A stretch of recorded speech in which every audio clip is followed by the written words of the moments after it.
is Cyrus Ojani. I'm at the Freedom Fest, and I'm here with Josh. I'm surprised to see that he lives here in Las Vegas because I saw him at a Bernie rally. Hey Bernie, why did you say you supported the Soviet Union when you went there in the 1980s? Why did you say that it worked? Why did you say that you supported the Soviet Union? Why did you say you supported the Soviet Union when you went there? That it worked well, that you supported the way it worked, that it was efficient, that you respected it. Tens of millions of people died. Tens of millions of people died. I was about to go to that one. So tell me a little bit about yourself. So I run World Alternative Media, and I have been running WAM for about 6.5 years now. My whole thing is to spread the message of freedom and liberty and voluntarism and decentralization by using stories that are prevalent in the news, things that most people get afraid of. You know, there's a lot of fear mongering, mainstream media and independent media, lots of fear mongering. So what I do is I take those stories, I talk about what people should naturally be afraid of, and here are the solutions you can utilize in order to combat those problems. So like many people in this event, they are concerned about, I would say, dollar collapse, gold is going to shoot up to the moon. Do you believe that that is the case? Because I think your friend Jeff talked about Bitcoin going higher. Many of us did not buy into this argument. We got into the major indexes, and we've done better than gold and silver. And the result is that gold and precious metals, the whole dollar collapse for many years, as Peter Schiff has been talking about since the last decade, has not been meeting his expectations. So what do you say about that? Well, as I often say, the fundamentals are off the table due to the level of manipulation in the monetary system as well as in the markets, and the monetary system being a factor in manipulating the markets as well, with the Federal Reserve's $0 trading desk on Wall Street. But no, it's not that we've been wrong all these years. It's more that it's been pushed up and propped up higher. We've essentially been in a depression since 2008, but it's a technical depression where it's papered over with vast amounts of debt, as some people would call it a ghost crash. It's been propped up and propped up. I mean, the dollar has crashed. It's worth 98-point-something% of what it used to be worth, while Bitcoin has gone up about 24 million%. Right, and I agree with you. There are economic problems. We do have a debt issue. The problem has been postponed, but I think you have some people that said back in 2010 we were going to have hyperinflation, dollar collapse, gold was going to... A lot of people. Some people say that. And the problem is if you got on that boat, you would have missed out on the stock market gains. And for me personally, I do think an economic downturn is likely. We are due for one. I think one is coming next year or two. Now here's the issue though. That doesn't necessarily mean that I'm going to, in the long term, in the next several years, maybe I will get out for 10, 15 months, get out of the NASDAQ. And that doesn't necessarily mean that I will go long term in gold or any of those other so-called alternative. I know where you're going with that, and I agree. I mean, from a speculative perspective, yeah, it's great to invest in the stock market. It's great to take that risk. There's a lot of risk, as we all know, and we want to mitigate that risk as much as possible. But from my perspective, it's not as much about what's speculatively profitable. It's about wealth insurance. So my whole thing isn't about investing in gold. My whole thing is about utilizing gold as a wealth insurance against a dollar crisis, and that's inevitable. All fiat currencies throughout all of time have failed, and the U.S. dollar is, I believe, the longest fiat currency lifespan that we've seen, but it's because it's a world currency. Okay, so let me make this clear, and this is not my word. We want to respond to the very harsh critics out there.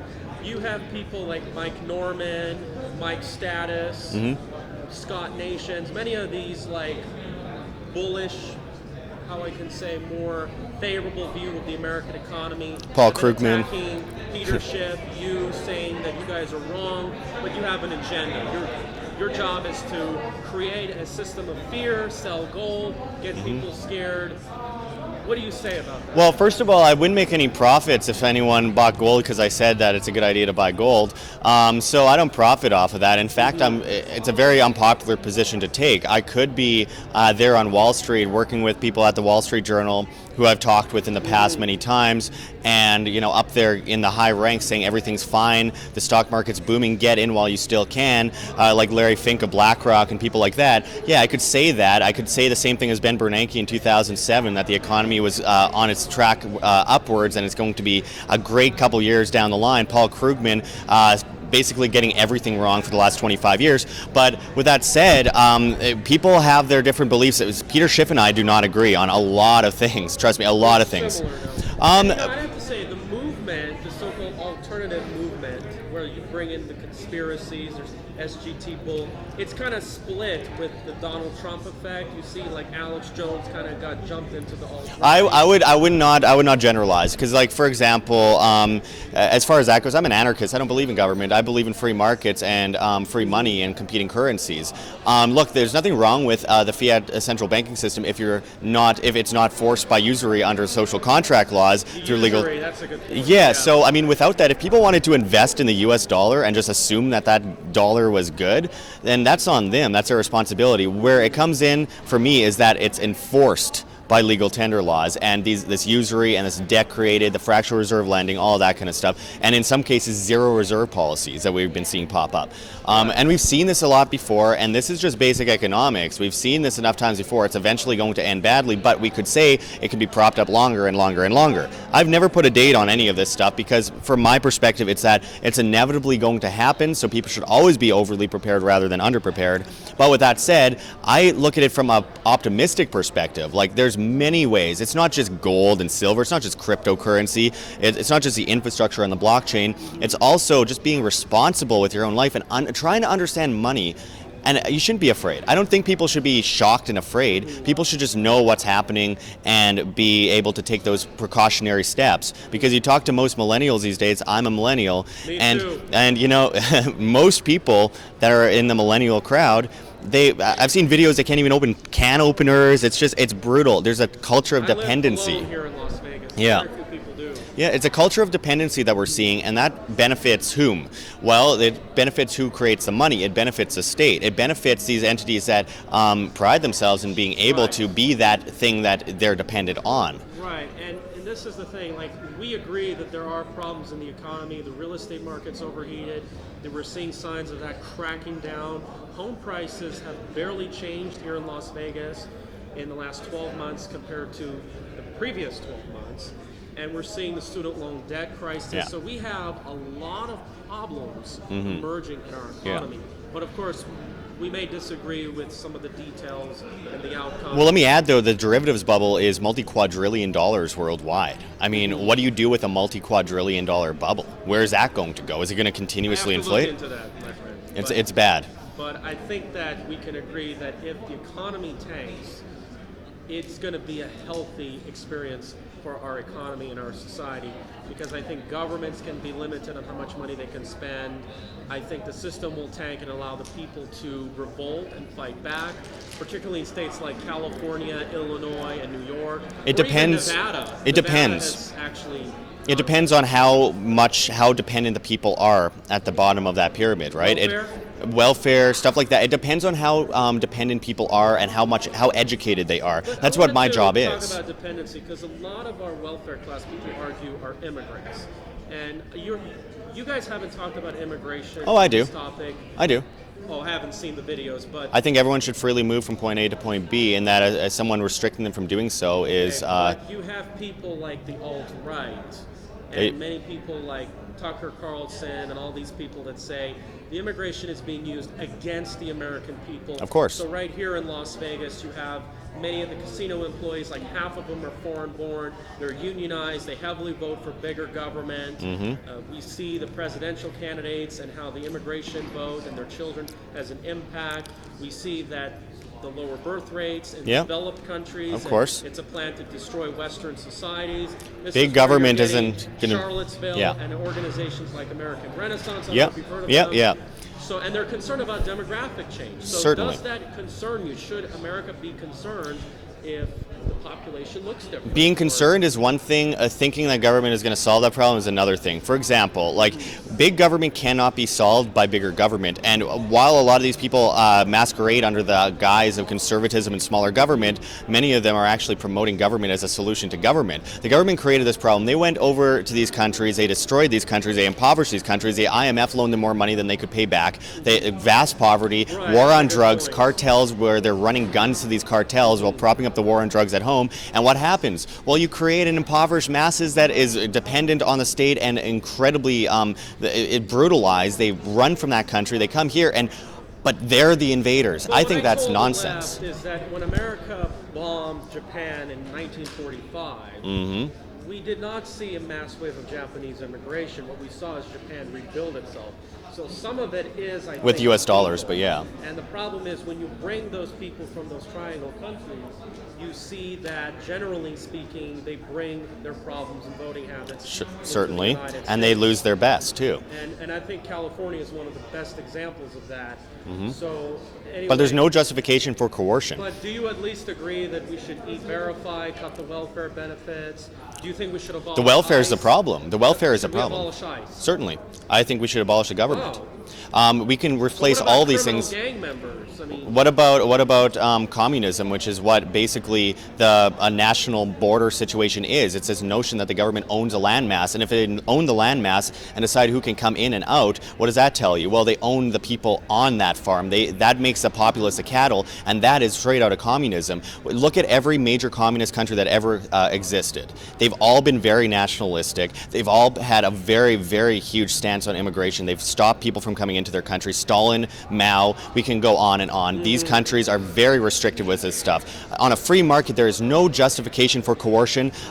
There's only the defense of life, liberty, and property. And property is not a government construct. That's a communist myth.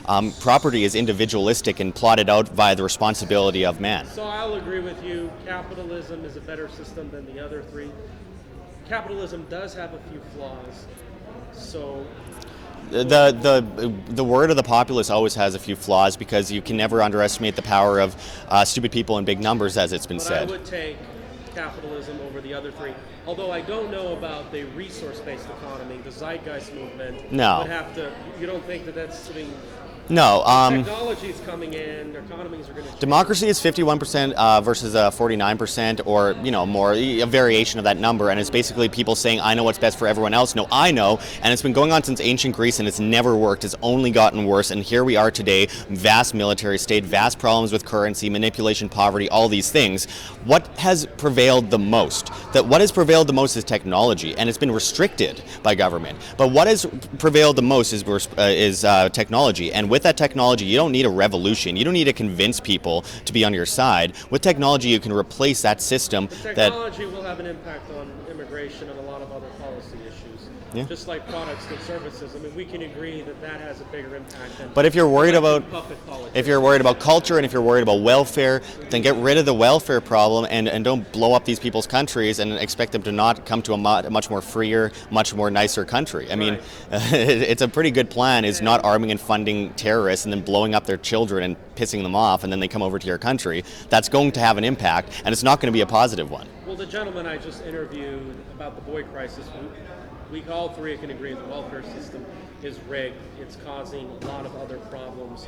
So, but anyway, you are bullish on gold, you're bearish on the dollar, you think the dollar index is going to fall, but I still have a lot of hopes for the NASDAQ and the general stock market. Just be careful. Speculation is healthy, but be careful. That's all I have to say. And given the track record I see from others and many people, I'm going to probably make my investment decisions wisely, as well as many viewers who are listening. Diversify. Don't just pick on one thing. Having only gold and silver is as bad as having no gold and silver, in my Where do opinion. you see bonds and real estate? Just last two questions. Bonds and real estate, well, bonds is a whole other issue. That's a big part of that debt pyramid that we've been talking about. But Rate's going to have to go up. Yeah, oh yeah, well, there's always going to be manipulation, up or down. It's pick your poison at this point. But real estate, it depends. It's a hyper-localized situation, but there's the same issues that play into real estate all over the world: central banking, inflation, etc., and vast manipulation of a market.